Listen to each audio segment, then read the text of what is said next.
You know, it came to me so far that I want to drink a lot of tablets and kill myself. Depressed, anxious, and on the brink of suicide.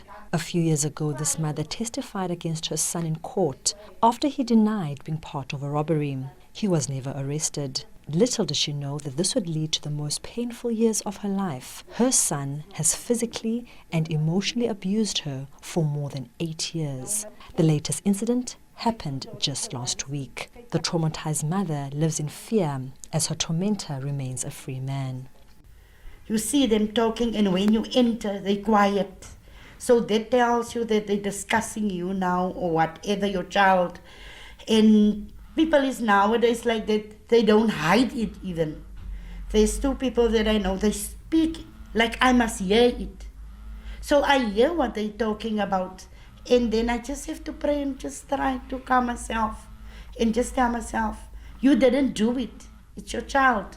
Being raped is an unimaginable act, but this victim suffered the ordeal twice, once by a gang and then by a friend.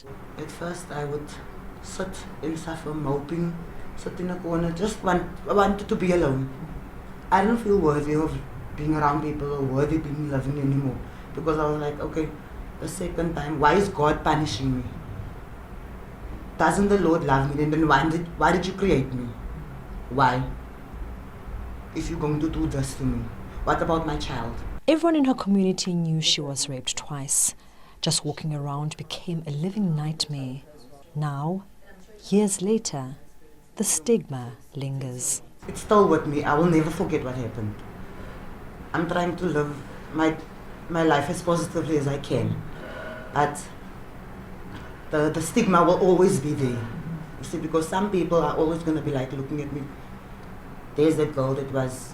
You see that some people are always negative, some are positive. It's also not just a figment of the victim's imagination.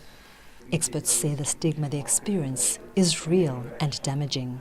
When you take that shame within the victim and then you add in the stigma, that leads to more severe symptoms, less likelihood of actually reporting or talking about it, and that's important for justice, it's important for healing and all of those kinds of things. So that stigma is incredibly important in the overall process, in all facets, not just the mental health aspects, but also how we as society deal with rape in a global sense, because it makes people less likely to talk about it. If you're stigmatized, you feel ashamed, you actually want to talk about something less. Talking to friends and family, coupled with proper support for GBV victims, is seen as a key to stepping out of the stigma shadow. Lerato Fekisi, SABC News, Gqeberha.